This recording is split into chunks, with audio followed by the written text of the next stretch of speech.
Het belangrijkste nieuws uit Curaçao in het Nederland. Access Journaal, vers van de pers.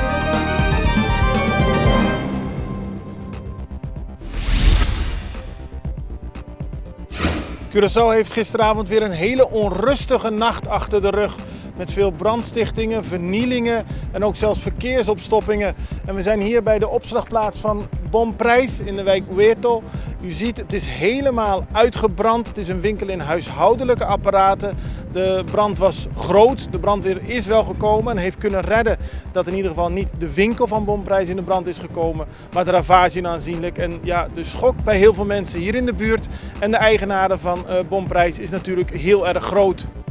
De politie heeft gisteren meerdere arrestaties verricht, want voor de tweede achtereenvolgende nacht was er een avondklok ingesteld. Die is door heel veel mensen geschonden. Net als woensdagavond werden leegstaande huizen in de brand gestoken en ook veel stukken mondi. Op verschillende plekken op het eiland werden verder autobanden op straat gelegd en in de brand gestoken. De politie en de brandweer hadden hun handen vol aan alle incidenten. We zijn hier bij de Pedro Luis Brion school in Steenrijk en zoals te zien is, heeft hier gisteren ook een ernstige brand gewoed. Een heel klaslokaal is afgebrand. Gisteravond was op Curaçao natuurlijk een chaotische situatie met heel veel brandstichtingen, vernielingen, verkeersopstoppingen. En de resultaten zijn hier te zien. Vreselijk om te zien. Er is ook heel ontzet gereageerd op Curaçao op deze gebeurtenissen. En de mensen zijn in shock dat dit kan gebeuren op Curaçao. Donderdagavond waren er meer incidenten. Zo bekogelde een groep jongeren in de wijk Correspect een huis waar de familie van minister van Justitie Quincy Girigori woont. De jongeren gebruikten onder meer stenen en flessen. Daarop ging een grote hoeveelheid agenten de wijk in. Girigori zelf werd met spoed weggeroepen bij een persconferentie toen de bekogeling bekend werd.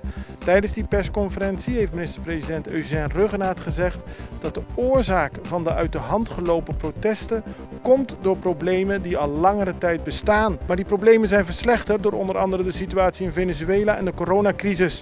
De regering staat voor samenwerken en het oplossen van deze problemen, aldus Ruggenaat. Op de Caracasbaaiweg hebben onbekenden gisteren geprobeerd een winkel open te breken. Dat is niet gelukt. Daarna is geprobeerd om brand te stichten bij Pincho Garden, het oude Luna Park. Het is een authentiek houten gebouw.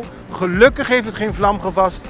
Curaçao heeft gisteren heel veel te lijden gehad. Er zijn nog zaken die op zich positief afgelopen zijn, maar laten we vooral hopen dat het vanavond rustig blijft.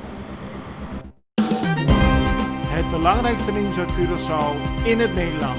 Access Journaal, vers van de pers.